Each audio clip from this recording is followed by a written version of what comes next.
तो स्वागत है दोस्तों आपका आज की इस फाइनल वीडियो में, जहां पर अपन लोग डेट टू इक्विटी का इंक्रीज और डिक्रीज के बारे में पता करेंगे। बहुत ही इंपॉर्टेंट ना रेशियो है, एग्जाम के पॉइंट ऑफ व्यू से भी बहुत ज्यादा माइन्यूट ना डिटेल्स में मैं आपको लेके जाऊंगा, ताकि आपका जब आप मेन रेशियो का क्वेश्चन सॉल्व कर रहे हो तब भी आपको इसमें क्लैरिटी रहे। और कुछ कुछ पार्ट इसमें कैश फ्लो का भी मैं लेके आऊंगा, ताकि आपको एक हल्का फुल्का उसका भी नॉलेज रहे। तो चलिए फिर दोस्तों शुरू करते हैं आज की क्लास को। सबसे पहले बोलता है debt to equity ratio.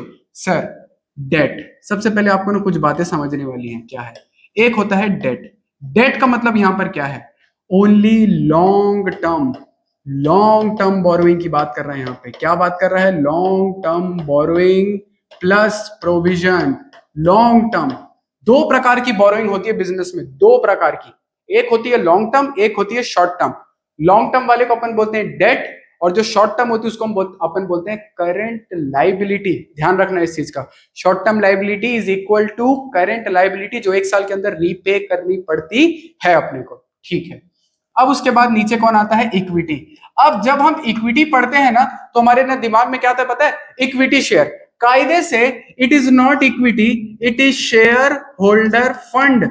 Actually इसका जो सही फॉर्मूला होना चाहिए ना, वो होता है debt upon share holder fund. क्योंकि शेयर होल्डर फंड में, या आप जो आज तक आप पढ़ते आए हो, इक्विटी में कितने कंपोनेंट होते हैं? ध्यान से समझना। पहला इक्विटी, इक्विटी शेयर होता है, प्लस प्रिफरेंस शेयर होता है, प्लस रिजर्व एंड सरप्लस होता है।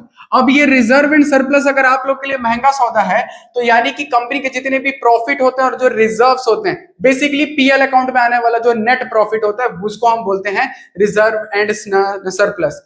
इसके लिए आपको पीएल अकाउंट का छोटा सा ना नॉलेज होना चाहिए। ठीक है। रिजर्व एंड सरप्लस में हमारे पास क्या आता है? पीएल अकाउंट से जो भी नेट प्रॉफिट या लॉस आता है, उसका थोड़ा सा अपने को नॉलेज होना चाहिए। यहां पर आता है हमारे पास नेट प्रॉफिट या नेट लॉस, जो अपन लोग क्लास 11th में पढ़े थे ना। अभी समझाने के लिए मैं आपको ऐसे बता रहा हूं। ठीक है भैया, चलो तो मैं अब क्वेश्चन को ना स्टार्ट करता हूं। ध्यान से समझते हैं। कहते हैं कि परचेज ऑफ फिक्स एसेट, मैंने कोई एसेट खरीदा by taking long term loan, by taking long term loan. सबसे पहले मेरे यहां पे डेट अपॉन इक्विटी कितना है? 2:1, यानी कि मेरा डेट कितना चल रहा है? 2 लाख का। इक्विटी कितनी चल रही है मेरी? 1 लाख की। ये वाली बात मेरे को यहां पे क्लियर हो चुकी है। Okay sir. आपने एसिड खरीदा, क्या यहां कहीं पर भी एसिड का नाम है? क्या यहां कहीं पर भी मैंने फिक्स एसिड के बारे में बात करी? नहीं। तो फिक्स एसिड तुम खरीदो, तुम बेचो, तुम आग लगा दो, हमको घंटा फर्क नहीं पड़ता। लेकिन उसके बाद वाली जो लाइन है, बाय टेकिंग, इधर इधर इधर इधर, हाँ, बाय टेकिंग क्या? Loan. By taking long term loan, loan लिया आपने। डेट का मतलब क्या होता है? लॉन्ग टर्म ही तो होता है sir, long term borrowing. Long term borrowing मतलब लंबे समय के लिए लिया गया उधार। तो सर अचानक से ये बढ़ जाएगा। फॉर एग्जांपल लेते हैं, 1 लाख से बढ़ गया।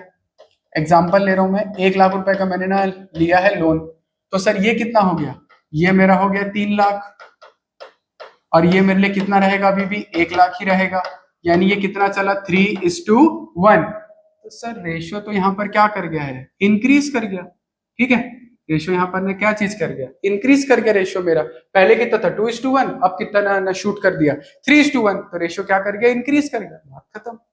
अगले में आते हैं। पहले इसको मिटा देते हैं ताकि बेस रेडी रहे अपना। Sale of fix asset, book value जिसकी 40,000 है, मैंने बोला ठीक है, एट अ लॉस ऑफ 5,000। अब बाबू समझना, मैंने बोला ना, ये रिजर्व एंड सरप्लस में प्रॉफिट एंड लॉस के कुछ कंपोनेंट आते हैं, बेसिकली उसी के कंपोनेंट आते हैं। आपने एसिड बेची, हमें कोई दिक्कत नहीं? दिक्कत, क्योंकि एसिड बिकी तो फिक्स एसिड कम हुई और कैश बढ़ गया, यानी करंट एसिड इंक्रीज हो गई और फिक्स एसिड गिर गई। क्या यहां पर उसका कोई काम है? नहीं सर, यहां पर तो ऐसा कुछ भी नहीं लिखा आपने फिक्स एसिड के नाम का। लेकिन मुझे क्या हो रहा है? 5,000 का लॉस है कि नहीं है? अगर मुझे 5,000 रुपए का लॉस हो रहा है, तो क्या वो मेरे पीएल अकाउंट को इफेक्ट करेगा? हाँ सर, लॉस है। तो लॉस है मतलब वो रिजर्व एंड सरप्लस का आइटम हुआ। हाँ सर, मतलब 5,000 का लॉस है आपको, यानी इट विल बी 2 लाख। ठीक है सर, कोई दिक्कत नहीं है। मतलब ये जो इक्विटी है ये 5,000 से ना कम हो जाएगी? हाँ सर, कम तो हो जाएगी। तो ये कितनी हो गई?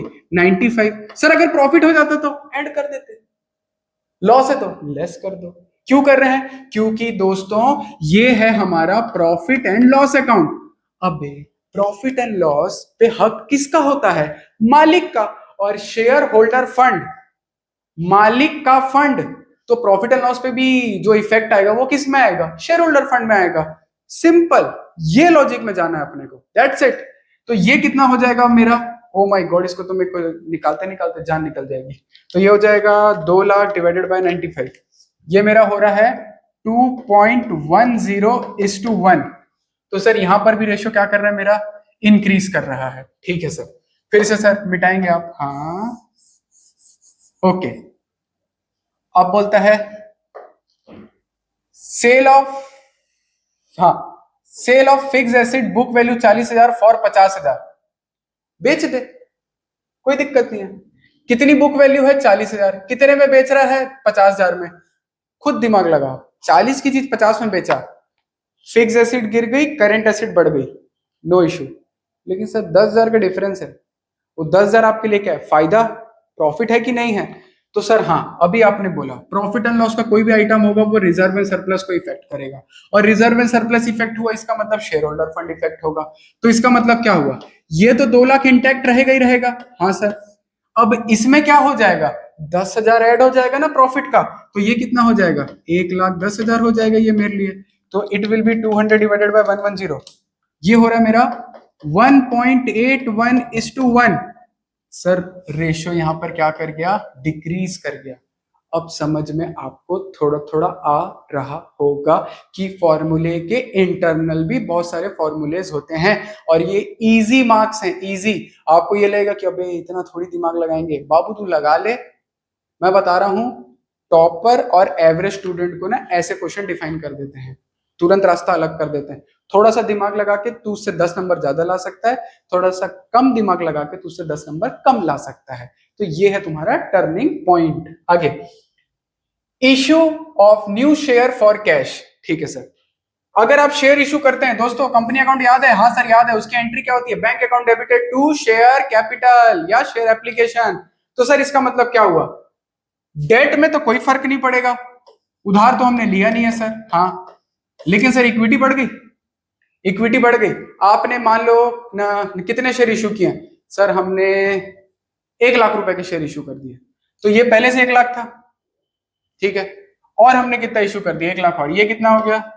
2 लाख हो गया। यानी अब रेशियो क्या हो गया? 1:1 हो गया। लेकिन अगर इसी को मैं 10,000 से इंक्रीज करूं तो मामला ना बिगड़ जाएगा सर हमारा। कैसे बिगड़ेगा?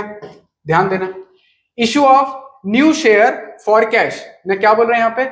Issue of new share for cash. भैया नगद के लिए हमने शेयर्स इशू किए, 1 लाख था, 10,000 के शेयर और ना और इशू कर दिए, तो ये हमारे पास कितना हो जाएगा? 1,10,000 हो गया। तो सर रेशियो क्या हो गया मेरा? जीरो नहीं, जीरो नहीं, रेशियो हो रहा है मेरा 1.81:1। 1.81:1, यानी अब मेरा रेशियो यहाँ पर ना क्या हो रहा है सर? डिक्रीज कर रहा है आपका रेशियो सर। यहाँ पर रेशियो आपका क्या कर गया? डिक्रीज कर गया। Issue of bonus share. अब ये ना बोनस शेयर क्या होता है, ये कैश फ्लो में भी काम आता है। पहली बात, बोनस शेयर का कैश फ्लो से कोई रिलेशन है ही नहीं, क्योंकि बोनस शेयर किसी भी प्रकार का कैश इनफ्लो जनरेट करता ही नहीं है। इसका मतलब जो मेरे पास यहाँ पे रिजर्व एंड सरप्लस पड़े हैं ना, मैं क्या करूंगा? इनको इक्विटी में कन्वर्ट कर दूंगा। इसका मतलब यहां से माइनस होगा, मान लो कि ना 10 रुपए है, 10 रुपए यहां से माइनस करूंगा, 10 रुपए यहां पर प्लस कर दूंगा। दोस्तों हिसाब कितना बना? सर वो तो जीरो ही रहा हिसाब किताब। तो इस वजह से यहां पर क्या होता है? No change. क्योंकि बोनस शेयर में हम करते क्या है, जो भी मेरा प्रॉफिट होता है मैं उसको कैपिटलाइज कर देता हूं। अब कैपिटलाइज क्या होता है? प्रॉफिट को कैपिटल में ऐड कर देने को कैपिटलाइज कहते हैं। That's it, this is the meaning of capitalisation. Capitalisation का मतलब कुछ नहीं है, जो भी धंधे में पैसा है आप अगर उसको कैपिटल में लगा देते हैं, that is known as capitalisation. That's it, बात खत्म। उसके बाद बोलता है redemption of debenture for cash. Redemption, redemption का मतलब होता है रीपेमेंट। आपने क्या कर दिया? रीपे कर दिया। रीपे जब आप ना कर देते हो तो फिर क्या होता है? यहाँ पे उधारी कम हो गई, 50,000, 1.5 लाख हो गया। ये कितना है? 1 लाख है मेरा, बात खत्म। तो रेशियो क्या बना? 1.5:1। रेशियो क्या कर गया? डिक्रीज कर गया। Conversion of debenture into equity, conversion of debenture into equity. चलो भैया इसको भी समझ लेते हैं। आप बताओ क्या हो सकता है एंटिसिपेटेड आंसर। सर अगर आपके पास 2 लाख के डिवेंचर है तो एक काम करो 50,000 के डिवेंचर को इक्विटी में कन्वर्ट कर दो। सर चेंज, नो चेंज होना चाहिए ना, गलत। अगर इससे 50,000 गया तो कितना बचा, 1.5 लाख, ठीक है। और यहां पर भी कितना हो गया, 1.5 लाख, क्योंकि 50,000 ना बढ़ गया, इक्विटी में मैंने बढ़ा दिया, क्योंकि ये रहा कन्वर्जन ऑफ डिवेंचर। यहां पर ना बोल क्या रहा है आपको, ना कन्वर्जन, अरे इधर आ तू, ये बोल रहा है कन्वर्जन, अबे conversion of debenture into equity share. Debenture से 50,000 रुपए निकाला, कितना बचा, 1.5 लाख। और यहां पर 50,000 रुपए मैंने क्या कर दिया, ऐड कर दिया, कितना हो गया, 1.5 लाख। रेशियो क्या बना, 1:1। क्या हो गया बाबू, रेशियो डिक्रीज कर गया। आखिरी में बोलता है declaration of final dividend, no change. क्यों सर, ये जो फाइनल डिविडेंड होता है ना, ये कहां दिखता है पता है, करंट लाइबिलिटी में दिखता है। हाँ सर करंट लाइबिलिटी में तो ना दिखता है बिल्कुल, तो सर नो चेंज कैसे हुआ, गलत, नो चेंज नहीं होगा, क्योंकि वो payment at the end of the day यहां पर रहेगी, प्रॉफिट एंड लॉस अकाउंट में तो शो करेगी कि नहीं करेगी। तो वहां से क्या हो जाएगा, आपका इक्विटी क्या हो जाएगा, कम हो जाएगा। जब आपका इक्विटी कम होगा तो आपका रेशियो क्या हो जाएगा, 2 लाख डिवाइडेड बाय 95 कर देते हैं, 2.10:1, यानी आपका रेशियो यहाँ पर क्या कर जाएगा, इंक्रीज कर जाएगा। ये रहा बाबू यहाँ पे सारी चीजें। तो आपको थोड़ी सी बेसिक बैलेंस शीट की नॉलेज होनी चाहिए और फॉर्मूला का इन डेप्थ आपको पता होना चाहिए। अगर ये क्वेश्चंस आ जाते हैं एग्जाम में तो आप आराम से टेकअप कर सकते हैं, जस्ट आपका माइंडसेट ही लगेगा और कुछ भी नहीं, ठीक है। तो मिलते हैं आपसे अगली वीडियो में, तब तक के लिए stay motivated, stay positive, take care.